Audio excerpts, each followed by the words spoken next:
Welcome to Astounding Stories of Space and Time. I'm Mardell, reading Tourmalin's Time Cheques by F. Anstey. Chapter 4. The Fourth Cheque. Peter Tourmalin enjoyed his honeymoon extremely. In a calm, sober, and rational manner, Sophia discouraged rapture, but on the other hand, no one was better fitted to inspire and sustain an intelligent interest in the wonders of geology. And catching her scientific enthusiasm, Peter spent many happy hours with her along the cliffs, searching for fossil remains. In fact, the only cloud that threatened to mar their felicity at all was an unfortunate tendency on his part to confuse a trilobite with a graphitolite, a blunder for which Sophia had no tolerance. He was hazy about his periods, too, until she sent up to town for Lyell's great work on the subject as a birthday surprise for him, and he read it aloud to her on the sands. Altogether, it was a peaceful, happy time. And never once in the whole course of his honeymoon did he seriously entertain the possibility of making any further use of his book of blank time check. If he had contemplated it, no harm would have been done, however, as the book was lying amongst his neglected papers at his former chambers. He felt no poignant regret when the month came to an end, and they returned to town to take possession of their Marylebone flat, for what was it but shifting the scene of their happiness? And after this had taken place, Peter was still too much occupied to have leisure for idle and mischievous thoughts. Marrying Sophia was indeed like loving Sir Richard Steele's fair lady, a liberal education, and Peter enjoyed the undivided benefit of her rare talent for instruction. He had been giving his attention to astronomy of late, an unguarded remark of his having betrayed to Sophia the extreme crudity of his ideas respecting that science, and she had insisted upon his getting a popular primer with diagrams and mastering it as a preliminary to deeper study. One evening he was in the smaller room of the two that, divided by an arch, served for study and drawing room combined, and he was busily engaged in working out a simple practical illustration by the aid of one of the two aforesaid diagrams. The experiment required a lamp, a ball of cotton, and an orange transfixed by a knitting needle, and it had something to do with the succession of the seasons, solar and lunar eclipses, and the varying lengths of day and night on different portions of our globe, though he was not very clear what. "Don't you find you understand the inclination of the moon's orbit to the plane of the ecliptic better now?" said Sophia as she came through the arch. "I think I shall as soon as I can get the moon to keep steadier," he said, with more hope than he felt. "And it's rather hard to remember whereabouts I am supposed to be on this orange." "I must get you something to make that clearer," she said. "And you haven't tilted the orange nearly enough. But leave it for the moment. I've brought you in this packet of letters and things the people at your old rooms have just sent down. I wish while I am away, I shall be back in a minute, you would just run over them and tell me if there are any papers you want kept or if they may all be burnt." While she was gone, he undid the string which fastened the packet, and found, at the bottom of a mass of bills and documents of no value, the small oblong checkbook, which he had vowed never to see again. Somehow, as his eyes rested on its green cover, the old longing came upon him for a complete change of air and scene.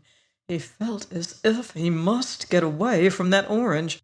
There were no lamps but electric lights, and no oranges on board the Boomerang. But then his last visit had not turned out a success. What if he were to find he had drawn another quarter of an hour with that irate matron of the music room? However, he had left her, as he remembered, in a comparatively pacific mood. She understood him better now, and besides, thanks to the highly erratic system, if there was any system, on which the payments were made, the chances were immensely against his coming across that same old lady twice running. He thought he would risk that. It was much more likely that he would meet Miss Tyrrell or Miss Davenport, or it might even be another person to whom he was unconsciously allied by the bond of dear friendship. The only question was how far he could trust himself in such companionship. But here he felt himself guilty of a self-distrust that was unworthy of him, if on the two previous occasions he could not call to mind that he had entertained any deeper sentiment for either young lady than a cordial and sympathetic interest. Was it likely that now he was a married man, he would be more susceptible? He was as devoted to his Sophia as ever, but the wear and tear of several successive evenings spent in elementary astronomy were telling upon his constitution. Such high thinking did not agree with him. He wanted a plainer mental diet for a change. 15 minutes spent in the society of someone with a mind rather less cultivated than his wife's would be very restful. Then when he came back he would give his whole mind to the orange again. In short, all Peter's good resolutions were thrown overboard once more, and he wrote out a cheque for the usual amount, in desperate fear lest Sophia might return before he could get it honored. He felt a certain compunction even then, in presenting it to the severe and intensely respectable black marble timepiece which recorded the flying hours of his domestic bliss. He almost doubted whether it would countenance so irregular a proceeding. But although it was on the verge of striking 9, it cashed the cheque without hesitation. It was midday. Peter was sitting on a folding seat, protected from the scorching sun by the awning which was stretched above and along the exposed side of the deck, and to his great satisfaction he found Miss Tyrrell reclining in a deck chair between himself and the railing, and a pleasant picture of fresh and graceful girlhood she presented.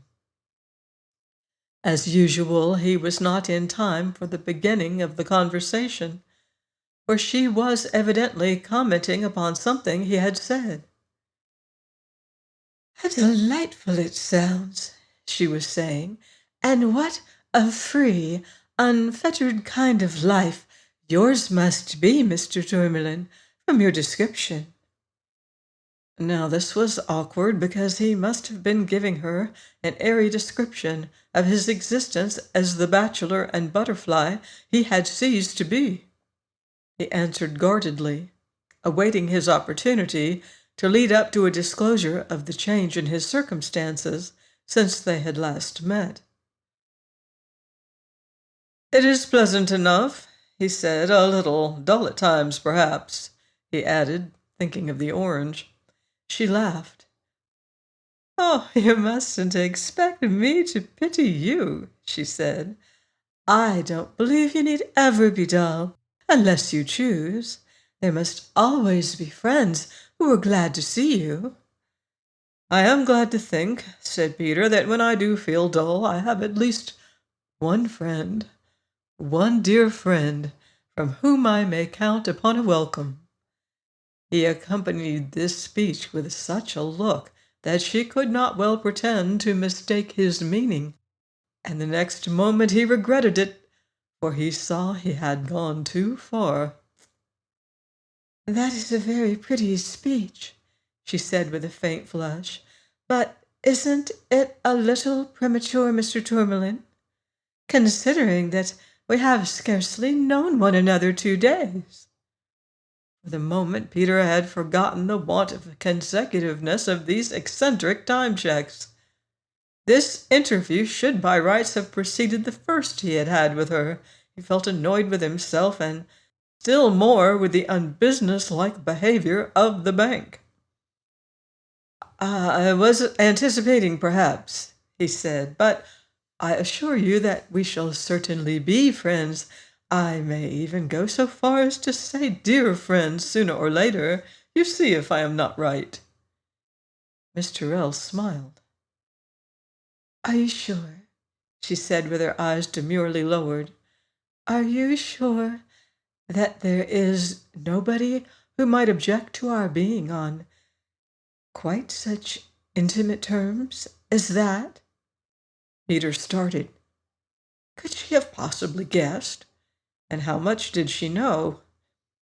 "There could be nothing for anybody to object to," he said. "Are you referring to any person in particular?" She still kept her eyes down, but then she was occupied just at the moment in removing a loose splinter of bamboo from the arm of her chair. "You mustn't think me curious or indiscreet if I tell you," she said, "but before I knew you to speak to, I couldn't help noticing how often, as you sat on deck, you used to pull something out of your pocket and look at it." "My watch?" suggested Peter, feeling uncomfortable. "No, not your watch. It looked more like, well, like a photograph." "It may have been a photograph, now you mention it," he admitted. "Well, Miss Tyrrell?" "Well," she said, "I often amuse myself by making up stories about people I meet. Quite strangers, I mean. And do you know, I made up my mind that that photograph was the portrait of someone, some lady you were engaged to. I should so much like to know if I was right or not." Here was Peter's opportunity of revealing his real status and preventing all chance of future misunderstanding. It was not too late, but still it might be best and kindest to break the news gradually. "You were partly right and partly wrong," he said. "That was the portrait of a lady I was once engaged to." Unless Peter was very much mistaken, there was a new light in her face, an added brightness in her soft gray eyes, as she raised them for an instant, before resuming her labors upon the wicker chair. "Then you mean," she said softly, "that the engagement is broken off?" Peter began to recognize that explanation was a less simple affair than it had seemed.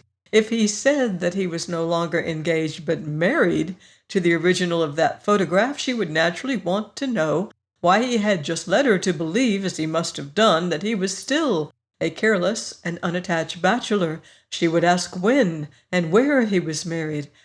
How could he give a straightforward, satisfactory answer to such questions? And then another side of the case struck him. As a matter of fact, he was undeniably married. But would he be strictly correct in describing himself as being so in this particular interview? It belonged properly to the time he had made the voyage home. He was certainly not married then.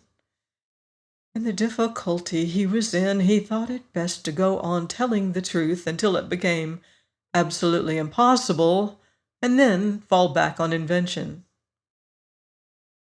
"The fact is, Mr. Tyrrell," he said, "that I can't be absolutely certain whether the engagement is ended or not at this precise moment." Her face was alive with the sweetest sympathy. "Poor Mr. Tourmalin," she said. "How horribly anxious you must be to get back and know." "Ah," said Peter, "yes, I shall know when I get home, I suppose." And he sighed, for the orange recurred once more to his reluctant memory. "Don't tell me if it pains you too much," she said gently. "I only ask because I do feel so sorry for you. Do you think that when you do get home you will find her married?" "I have every reason for believing so," he said. "That will be a terrible blow for you, of course." "A blow?" said Peter, forgetting himself. "Good gracious me, no. Why should it be? I shall be prepared for it, don't you know?" "Then it's not so bad after all," she said. "It's not at all bad," said Peter with a vague intention of loyalty to Sophia. "I like it." "I think I understand," she said slowly. "You will not be sorry to find she is married, but she may tell you that she never had the least intention of letting you go so easily." "Yes," said Peter, "she may tell me that, certainly. If she finds out where I've been," he added mentally. "And," she continued, "what would you do then?" "I suppose," he said, "I suppose I should have to do whatever she wished." "Yes," she agreed warmly, "you will do that, even if it costs you something, won't you? Because it will be the only right, the only honorable course to take. You will be the happier for it in the end, Mr. Tourmalin. I am sure you will." After all, it seemed to him that she must understand about the time checks, or why should she urge him to give them up if Sophia demanded such a sacrifice? "No, I shall not," he said. "I shall miss these times terribly. You don't know what they are to me, or you wouldn't speak like that." "Mr. Tourmalin," she cried, "I must not listen to you. You can't possibly mean what you seem to mean. It is wrong, wrong to me and wrong to her, to say things that, for all you know, you are not free to say. Don't let me think badly of you." Peter was absolutely horrified. What had he said to agitate her like that?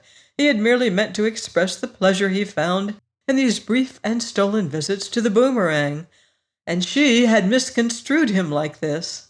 At all hazards he must explain now, if it took him days to make it clear.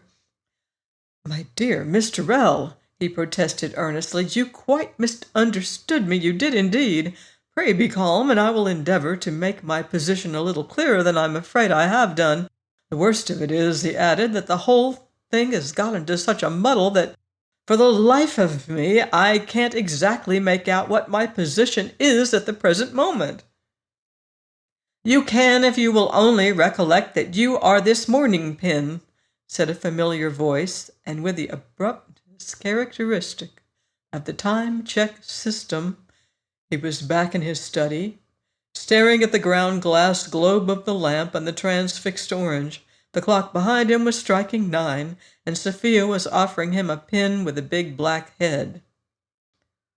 "Oh, am I the morning pin?" he repeated helplessly. "Really, Peter," said Sophia, "I think the pin, just at this moment, has the more intelligent expression of the two. Do try to look a little less idiotic. Now, see, you stick the pin into the orange to represent your point of view, and then keep on twirling it slowly round." So Peter twirled the orange slowly round for the remainder of the evening, though his thoughts were far away with Miss Tyrrell. He was wondering what she could have thought of him, and worse still, what she would think if she could see him as he was employed at that moment. "I tell you what we must do, Peter, when you get a little more advanced," said Sophia enthusiastically that evening. "We must see if we can't pick up a small second-hand orrery somewhere.